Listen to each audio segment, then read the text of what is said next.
Both నియోజకవర్గ MLA Anil Jadhav గారికి గ్రామ పంచాయతీ కార్మికుల సమస్యల పైన మన అసెంబ్లీ సమావేశాల సందర్భంగా మాట్లాడాలని చెప్పేసి ఈరోజు వినతి పత్రం ఇవ్వడం జరిగింది.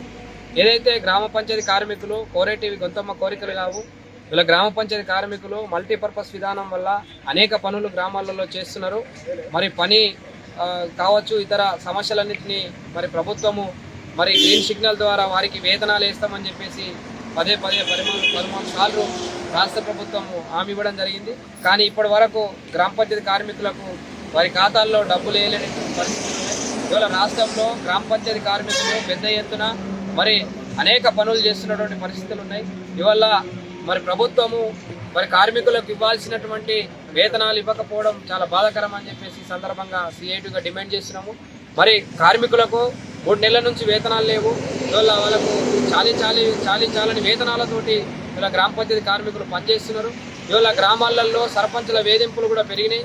గ్రామాలలో సర్పంచులు పని చేయకపోతే తొలగిస్తామని చెప్పేసి అనేక ఇబ్బందులు పెడుతున్నటువంటి పరిస్థితులు ఉన్నాయి.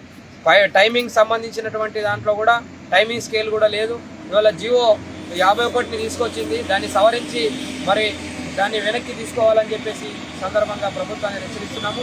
అదేవిధంగా మార్చి 2వ తారీఖు నాడు ప్రభుత్వము మరి గ్రామ పంచాయతీలో నిధుల ద్వారానే మరి డబ్బులు చెల్లించాలని చెప్పేసి ఇవాళ ప్రభుత్వం చేస్తున్నటువంటి పరిస్థితి ఉన్నది. కాబట్టి ఆ యొక్కటి ఏదైతే తీసుకొచ్చిందో ఆ రెండో పిఆర్సీ తీసుకొచ్చిందో దాన్ని వెనక్కి తీసుకోవాలని చెప్పేసి మేము ఈ సందర్భంగా డిమాండ్ చేస్తున్నాము. మరి ఈ అనిల్ జాదవ్ గారు మరి కార్మికుల సమస్యలను మేము చెప్పడం జరిగింది. అనిల్ జాదవ్ గారు అసెంబ్లీ సమావేశంలో మాట్లాడి కార్మికుల ప్రస్తావన తీసుకురావాలని చెప్పేసి ఈ సందర్భంగా మేము కోరుతున్నాము. కాబట్టి మరి కార్మికులు కోరేటివి గొంతమ్మ కోరికలు కావు. కనీస వేతనం 26,000 రూపాయలు ఇవ్వాలని చెప్పేసి పిఎఫ్, ఈఎస్ఐ సౌకర్యం కల్పించాలి, మల్టీపర్పస్ విధానాన్ని రద్దు చేయాలి. ఇట్లా ఈ సమస్యల్ని పరిష్కారం చేయాలని చెప్పేసి ఈ సందర్భంగా ఈరోజు నేరేడుగొండ మండలంలో మరి అనిల్ జాదవ్ గారికి వినతి పత్రం ఇవ్వడం జరిగింది. అసెంబ్లీ సమావేశంలో మాట్లాడాలని చెప్పేసి కార్మికులందరూ అడగడం జరిగింది. తాను కూడా సానుకూలంగా స్పందించి ఖచ్చితంగా మీ ప్రస్తావనను